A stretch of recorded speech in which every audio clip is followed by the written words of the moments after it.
Allegedly. No. We could cut that one out, everyone. Cut that one out. Hey everybody, it's John Lamilton here alongside my good friend and business partner, Mr. Jason Brockman. We are here for another episode of the Ambitious Lifestyle Business Podcast, where as always, it is our job to help you get more customers and make more money without just working harder. So without further ado, let's dive straight into this month's episode. Hey everybody, welcome to episode 46 of the ALB podcast. So our guest today is Tracy Irwin.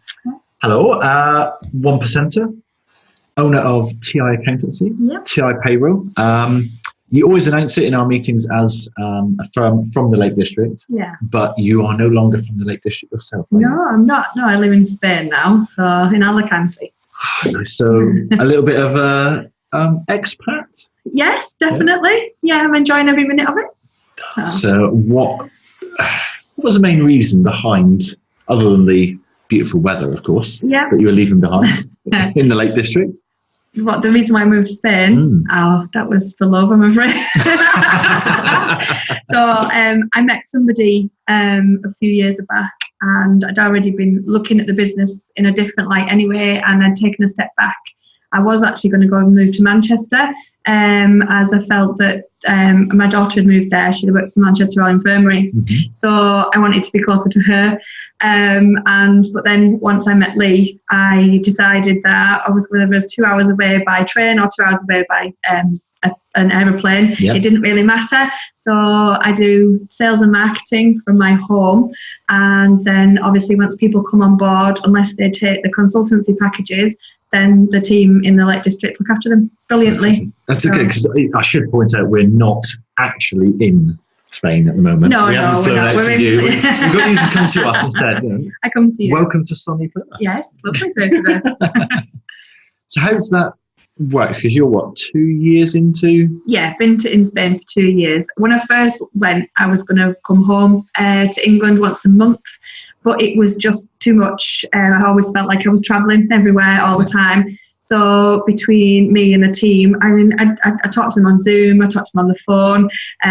They don't need hand-holding anyway. Everything's all in place. So I've actually got it down to once a quarter now. So I come home for once a quarter, but I come home for longer. So actually my family are a bit more happier as well because they get to spend more time with me whilst I'm in the UK. So. That's interesting because you said there, I come home.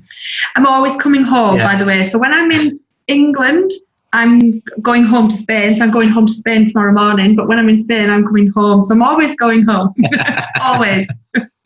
That's interesting because making that decision to move out of your business really and go work remotely almost. What kind of things did you need to put in place? How did you need to redesign that in order to be able to make it work for you? Yes, I found myself in a position a few years ago which I wasn't happy in the lifestyle that I'd actually got myself into. I felt like I was working too long hours. I was too involved. Everything revolved around me. The business is 16 years old now, and I felt like it was still, everything was me. I was running everything. So I just looked at the assets that I had, which mainly were my team, and the lack of a process manual, I guess, that we had a process manual, but we weren't using it. So we set a goal for 6 months for me to spend less and less time in the office. And my team wrote their own processes, and it really helped that. So now everything is online. So it's it's a workable document. It's used all the time. It's updated all the time. And having the right staff and giving them permission to have ownership of their job as well. I think a lot of it is. A lot of it was. So I feel like I think I'd got myself into a position where everything was my control, and I needed to just release that, and it made me so much happier as a person. That's usually the biggest step when even from working for yourself to taking on the first member of staff. That is often the thing, is about losing the control or letting go of the control, which is the biggest obstacle, isn't it? So do you have any ways of dealing with that? It was just about relinquishing it slowly, I think, and making sure that every time I did let go of something, sitting back, making sure it worked. And then when I was happy with that, doing the next bit, it wasn't about me just going, all right, bye, I'm off to Spain. I think some of my clients may, I felt like that at the time. But then once they realised that actually I wasn't the person that made the clockwork run within the office anyway, that they've all been happy with that since that point. So it was just about making sure people understood that even though the whole business is me, actually I wasn't the person that made everything tick. Yeah, so there's a machine that does all the magic work behind you, isn't it? Yes. So you mentioned earlier about you previously sort of fallen into a lifestyle that you weren't that comfortable with that you weren't particularly happy with. How did you realise that you'd got into that position, and how did you actually go about engineering yourself and changing things to work your way out of that? I don't know how I got myself in that position. I think it was accumulation of the business growth and things. I went to a lot of networking events. You hear people talking about how, you must be the first person to get into the office, you must be the last person to leave. And I think I just got all involved in that. I enjoy marketing. So I think I find, we were taking on more and more people through our, through our marketing systems and things. And then it's quite a personal story, really, because actually the reason why I found I was unhappy was my granddad died. So my granddad died in January, and he was 94. He had an amazing life. It wasn't, it shouldn't be a sad time. I can celebrate his life, but I don't know, something clicked inside. It was just a time, and I sat and reflected on where I was. And actually I thought, I don't want to work 12 hours a day. I don't, he had an amazing life. And, I wish I could be able to spend more time with him. Because when he was in hospital, I was going to see him. So I'd stopped working so late because I was going to hospital to see my granddad. And I also realised that one of the reasons why I was working so late was because actually I didn't want to go home. I was unhappy in my relationship. So within a month, my granddad dying, I'd actually split up with my husband as well. Oh, wow. So it actually was an accumulation, and I thought this was the time that I needed to look after me and decide what I wanted to do.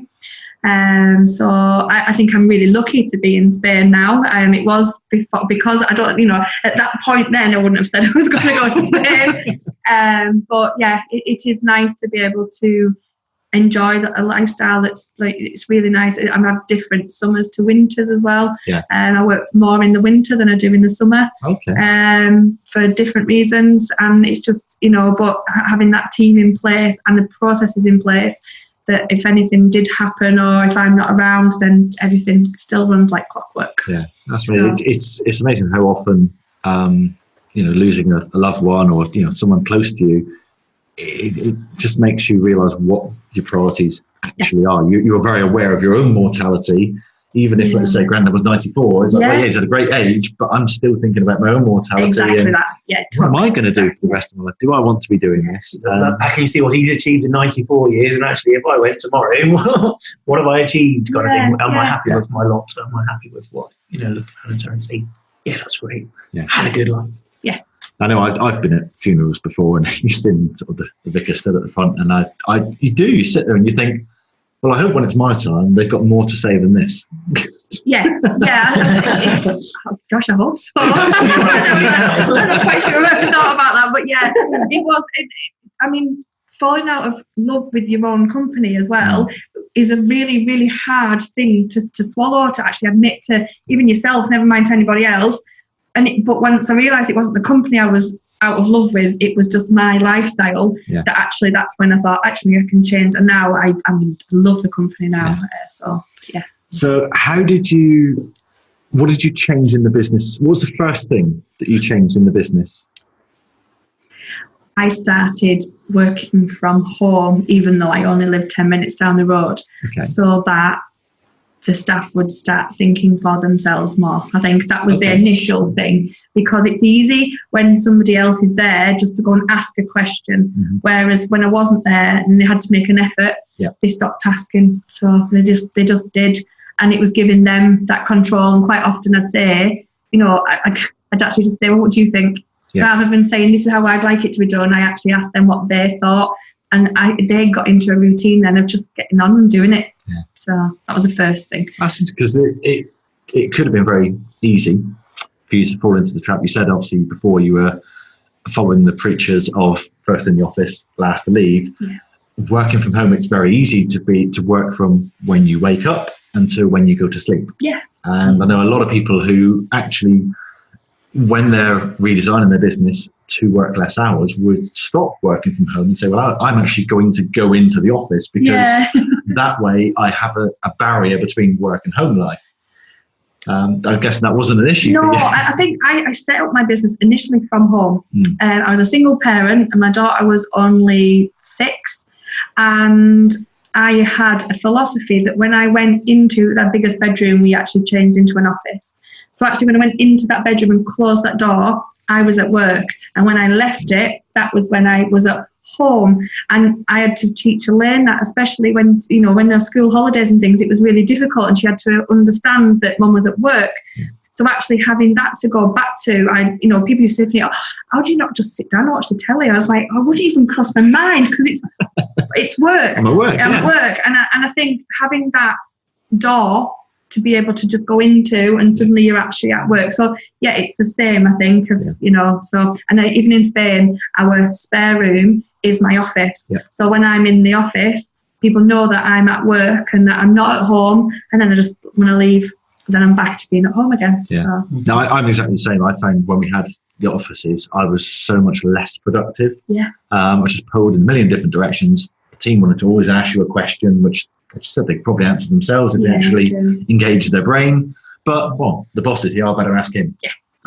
Whereas, I can shut myself in the office and I've got exactly the same rule. It's like if the door's shut, Daddy's working. Yeah. Do not interrupt. He may open it every now and then to shout at you from screaming a little bit too loud. Oh, you've got 2. I only had 1. Exactly, Summer holidays are the only time I think about getting an office again. Well, I was really lucky because in the summer in Spain, it sounds awful because it's like people say, oh, what a shame. But it's too hot to work in the afternoon. Even with aircon on, you're still sticky. Your arms stick to the desk. Because it's so hot, you don't sleep the same, so you're already tired in the morning, so you're less productive anyway.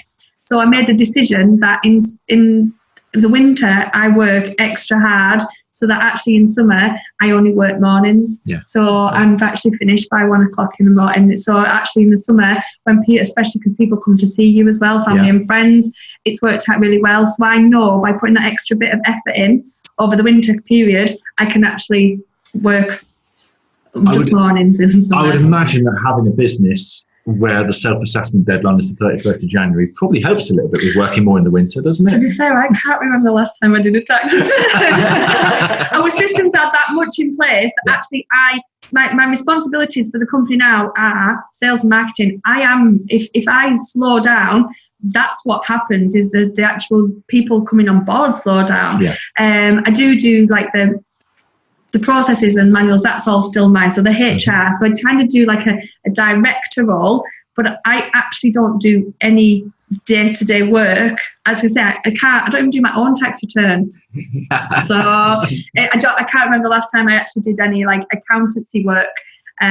So that's the systems that are in place and the team that's in place. So if I don't bring the clients in, then they've got nobody to. Okay, so a lot of your winters are then spent putting together the manuals, the brochures, perhaps copy for the campaigns, which may not go live until the summer because the team can onboard them. But actually, in terms of you doing the daily work, it's the bulk of it is actually done in the winter months. So most of my summer work is actually just doing meetings and follow up and things for sales. I don't do actually the marketing campaigns are all done throughout. So I know what's happening in 2019 already. My job now, between now and say April, is to get absolutely everything sorted so that when I switch off again in April, May to be part-time, it all still runs. So. I mean, isn't it? It's forward planning is a great thing. It is, definitely. So for those listening, there's going to be, I know a lot of people going, well, this sounds idyllic. We get to live in Spain, get to choose your own hours. This must be heaven. I bet it isn't though, is it? I bet it has its pitfalls. What are my pitfalls in my lifestyle? Having to have a siesta because it's too sunny. What have you got left to change? I think I do miss being in the office, I think. And I think, but it was like, I know that if I did it, I wouldn't enjoy it. So it's kind of understanding where you want to be in life, I think. I tell people how lucky I am, but actually I've done 16 years of hard work to get to that point. So it's, is it luck or is it hard work? It's your decisions and your actions that have got you here. It's nothing to do with luck. So I always say to people, I feel I'm really lucky because I think I know I am. But I do know that I've had to put that hard work in to get there in the first place. But yeah, I'm sorry, I'm struggling to find Is there anything you miss about the UK? People. Marmite or people. Just that's people. It. I don't miss the UK in itself. I miss people. I miss my mum, my daughter, my best friend. And to come home and see them, but they come to see me too. But that's it. Yeah, particularly in the summer. They do, and that's it. I miss people. Yeah, because I know that's one of the reasons you joined us as a 1%er, wasn't it? From a business point of view, sort of a network, and certainly a business network, I'd imagine in Spain. It can be quite lonely in Spain. I think. I've got friends and things in Spain, but I don't have any business acquaintances. And I think that's common thread through lots of 1%ers, whether you're living in Spain or whether you're in this country. Well, exactly. I've not thought of it like as a business owner, it's a lonely old place anyway, because there isn't too many people who understand what you're up to. And obviously not being in the office, I don't have the staff to it's some things that you don't talk with. You need an outsider's point of view, really. And I've got friends in Spain that would listen to me, but it's not constructive criticism. So I needed somewhere to be able to talk openly as a business owner, people who are like-minded, that understood. That's when I joined the 1% group over a year ago now, and that's been a really good thing for me because there's the Facebook group and everything. So even though I'm in Spain, I'm still accessible to everybody if I need help. Yeah. I think there's a lot of people who, if you didn't say every time you do an introduction, I live in Spain, they wouldn't have a clue. No, they wouldn't. Because you turn up to meetings in Plymouth. You're always on the Zoom calls, and you just wouldn't know because you're very, very active in the group. I do remember on the coaching call, I'd said I had to go because I had a meeting at 12, which actually was your 11, and I thought, God, I bet they're thinking, God, she's got an hour. But I didn't. I had 2 minutes, and I was older than that. Nobody would know that I'm not actually in England, other than the fact that I might be wearing a t-shirt when you're all wearing jumpers. Yeah, there's been a few because we've got members all over the world. So we've got a couple in Spain now.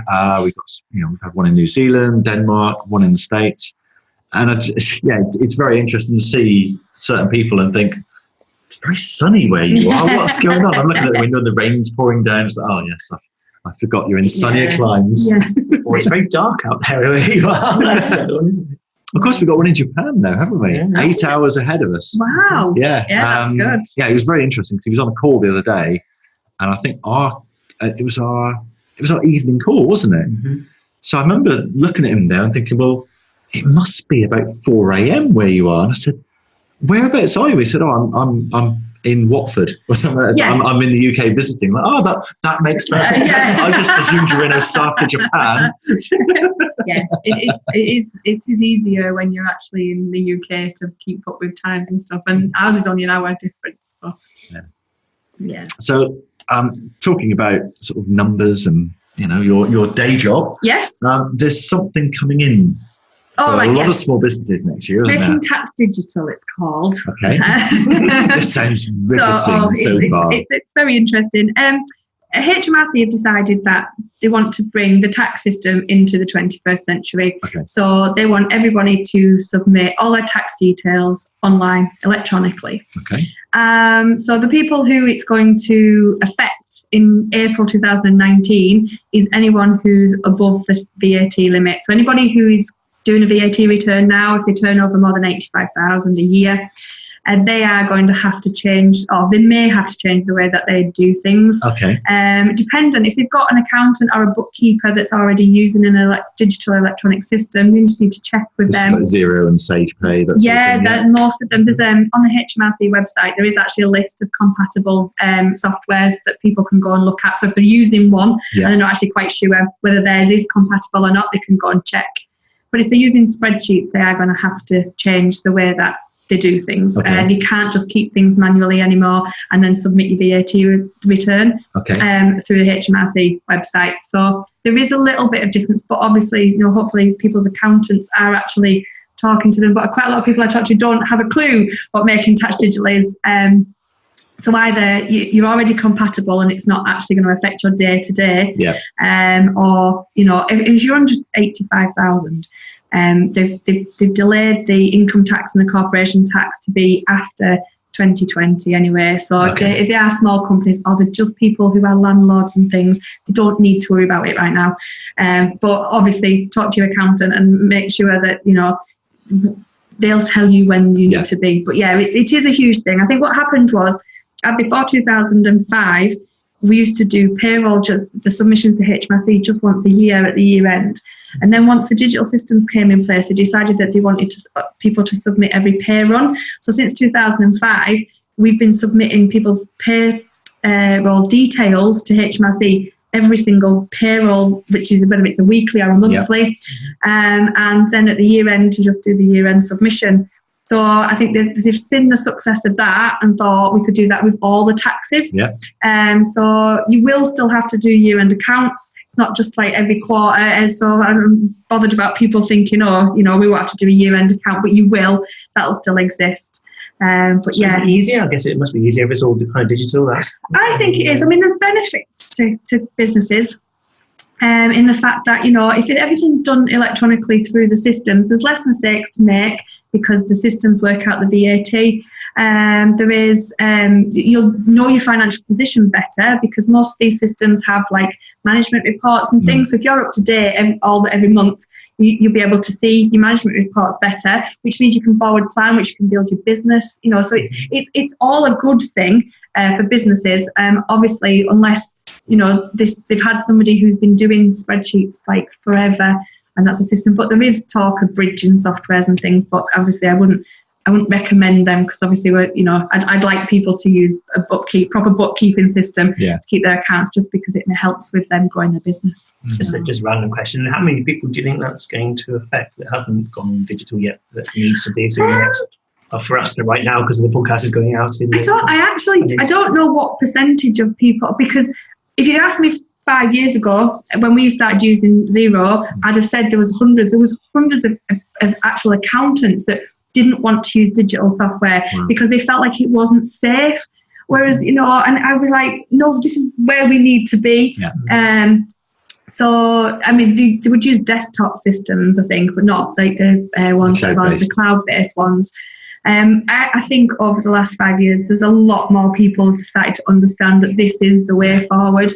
But I still meet people who don't know what a cloud-based system is. So it is quite a big thing. And I think it just depends on what kind of accountant they use as well, whether they're, the ones that have been around for a long time and that they don't want to. I mean, there's an accountant in our... We've always done it this way. Exactly so that. If you walk into the office, there's an abacus on the table. They're probably not quite digitally ready. Is that what you think? I'm going to be politically correct and I'll not mention anything, but there is an accountant in our actual local town who has actually said, because of this, it would cost his company, because he's already done things manually, he's just him on his own, he feels like it would cost his business too much for him to learn how to do this, and he's actually closing down his company. He's at retirement age anyway, so he's decided that rather than invest, he just keeps referring us, which is brilliant. But yeah, he's decided to retire early because he knows that so it does depend on the accountant, really. So I mean, we've done some like frequently asked questions, because obviously Lucy gets asked quite a lot of stuff when people are getting things from HMRC asking what making tax digital it is. So she puts them at ease to say that we are all compatible anyway. To our VAT clients, it's not going to make any difference whatsoever. But we've put some frequently asked questions on our website if anybody if they don't know about it and they want to have a look. So yeah. What's the website address? Oh, it's www.tiaccountancy.co.uk. Okay. So yeah. That's just available to download on the link there, is it? Yeah, definitely. Fantastic. Is this? It seems to me, I heard it muted a while back that HMRC would like all self-assessments to be done electronically quarterly. Yeah, is that a precursor to that? Yeah, so that's the bit that's been delayed. So the VAT is going to come in. So they are going to do, like they said, they're going to do a soft launch for the VAT. So obviously, if because people are going to take time to get used to it, and these are the bigger businesses. But yeah, after 2020, it's looked like every hairdresser, every taxi driver, every person that's got like just a rental property, they are going to have to, and for them, their accountancy fees may go up because obviously these are people that only see their accountant once a year. They're going to have to see them once a quarter. They're going to have to find a kind of a system. And to be fair, the people like Xero and QuickBooks, they're looking at systems that are easier to use in their big system. Okay. So they're looking to find ways to make it cheaper and more cost effective for these smaller clients. So hopefully by then, the big people will actually have it so that we can make it cost effective for all our clients. So because let's say if you're a landlord with one rental property, you've already got the cost of your submission for your self-assessment, and then you're going to have to do this quarterly as well. It is going to change their relationship with their because obviously quite a lot of people do it themselves as well, the self-assessments. So they're not going to want to really buy a digital system just to do that. So it's a forward planning really for all the small, but hopefully that once the launch has gone for the big VAT clients, then hopefully HMRC will start maybe doing more marketing to the smaller ones, because I don't feel like it's been marketed. I mean, auto-enrollment was marketed so well by HMRC, and this hasn't been. They're just relying on accountants to let their clients know. Whereas I feel like our clients knew what auto-enrollment was because of that big purple thing that was on the telly all the time. Do you think that's because, as you said, this is only affecting VAT registered businesses? I'm presuming the majority of VAT registered businesses are already using these kind of services. Yeah. So you are talking about a very small minority of people. The majority of people who are affected by making tax digital aren't actually going to be affected by it. Hopefully. And it does, like I said, I think until 2020. The small masses, the people who shy away from HMRC and taxes anyway. That's going to be the biggie back then. But obviously, I think you'd be surprised at how many people even keep their VAT still on spreadsheets now.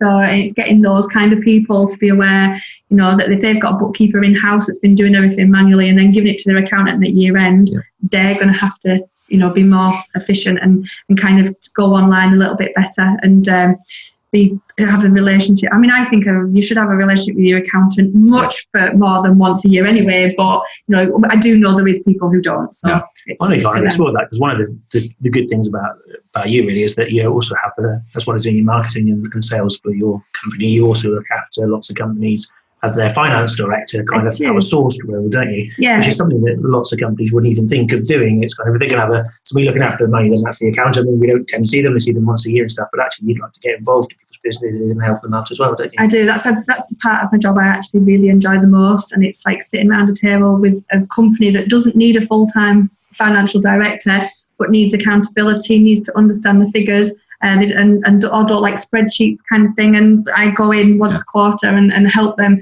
to grow their business or be where it wants to be.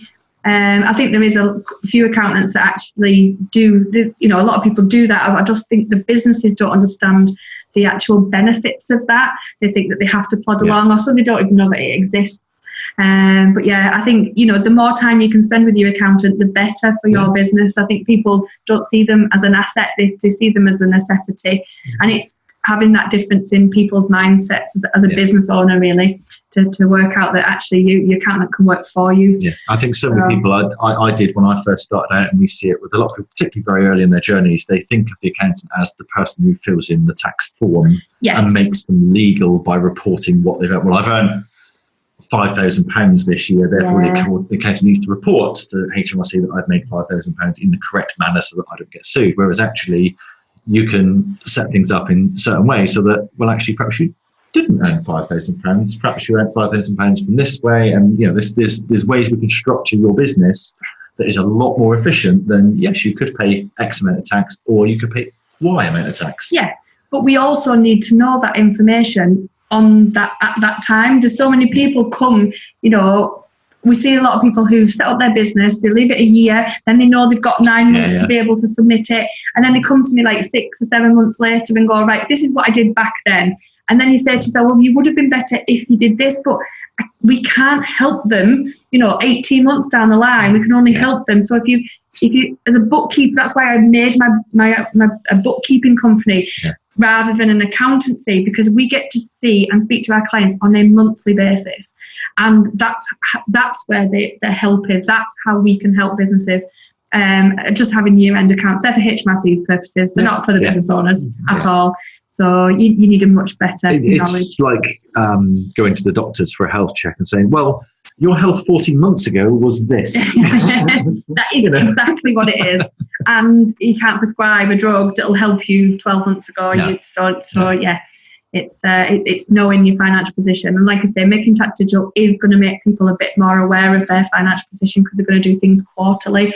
So even though, we'd love them to do them monthly, at least if we can get people on quarterly, at least then they are looking at it a bit, more regular than once a year. Absolutely. I remember when I was a kid, my dad had his own business, and my memory of his accountant was just literally the bag of receipts that got handed over once a year. And he put it on. Sorry. Bags, multiple bags of receipts, most of which, you're talking the late 80s, the early 90s here, most of which were just scraps of paper with paid 50 quid. Yeah, definitely. And like I said, the companies who aren't turning over 85,000 a year, that aren't in the VAT bracket, we still get those. Yeah. And they're the people who are going to be most, pushing against the Making Tax Digital, because they don't want, they're not going to want to look at it once a quarter. Yeah. It's something they hide in a drawer and come back to next year. And that's going to be there's a lot of smaller companies do that, unfortunately. Yeah. So they've got another year before they need to think about it. But it is something to think about. Is there anything else we need to know in terms of either Making Tax Digital or anything else that HMRC has got in that pipeline that they haven't told us about yet? No, there isn't. And I mean, they've made changes. They've taken the corporation tax down this year and stuff. So there is, but everything, like the budget was out last. There's not a great deal of things. This is their main point of focus at the minute. So, other than their budget stuff last week. So. Very good. We always ask all of our guests, what does an ambitious lifestyle business look like for you? How would you define that? I think it defines being happy in what you do. And it defines, for me, being ambitious isn't about, the bottom line. I mean, quite a lot of people talk about turnover and things. And to me, that's ego, whereas profit is, reality. And I think it's about having a business that actually is streamlined and just makes you happy. Like I say, I was unhappy when the business was bigger than what I am now. We looked at cutting the clients that weren't right for our business because we used to just take on anybody. We don't anymore. And it is a case of knowing what you want and just getting up and being happy every morning. For me, and not seeing it. I don't see it as work. It's just TI Accountancy is who I am. Yeah. So it's not a job. It's not work. It is me. So as long as that makes me happy, then that's what I just carry on doing it. That sounds absolutely brilliant. It's it's one of the things where I think so many people are focused on the numbers. Yeah. And it's all about how much money we make and what that money can do for us. Well, actually, why would you want to do a job you hate? Yeah. For any number, no matter what the number is. I think people they'll look at how much they earn rather than how much they enjoy doing what they do for the money. TI Accountancy has never been about money for me. My why, people talk about their why all the time, don't they? And the only way I can explain my why is I like to make other people happy. I like to help other people. So in everything I've done, it's always about helping them grow. I get more pleasure out of watching other people's businesses grow than I ever did for my own. And so it doesn't matter what the bottom line is, as long as, the way I see it is I get out of bed every morning and I help facilitate 8 people's mortgages. And that for me is massive. I love the fact that I'm able to do that. It isn't about my own, it's about theirs. And actually, because of that, I think, I love that.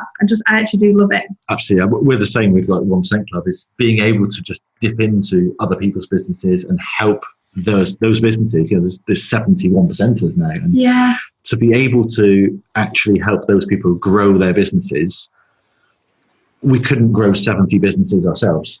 No. Certainly not concurrently. Yeah. Whereas being able to help 70 different people and 70 very different businesses actually grow their businesses, it's just so rewarding. Just to be able to even just sit in a meeting with 12 of our 1%ers and think, actually, we've made a real breakthrough with 2 or 3 of them in that definitely. room. We had a meeting last night, and the energy and vibe in that room was just phenomenal. And there were some people there who made some absolute big breakthroughs, both in sort of mindset, in planning and strategy. Where they're going to go over the next 2-3 months is very exciting. Yeah. And we were able to achieve that in 3 hours, sat around a table with them. To be able to do that is just, that's why we do what we do. That's why we love this, It's amazing. You'll tear up now. Tear up. Like a tear up, shall we? Excellent. Tracy, it's been lovely to see you. Thank you ever so much for too. joining us on one of our podcasts. It's fantastic. You're welcome. Any parting words or anything, any thoughts you'd like to leave us with? Oh, I'm not quite sure on that one. Goodbye. No. Thanks for having me. And I'm going back to sunny Spain tomorrow. Viva España. Enjoy. Thank you very much for joining us. Thank you. Bye-bye. So there we are, another episode in the can. How was it for you? Please let us know. However you listen to these podcasts, please leave a review on that platform. Let us know what we can do better, what you like, what you don't like, and how we can improve to make this show even better for you. We'll see you next time.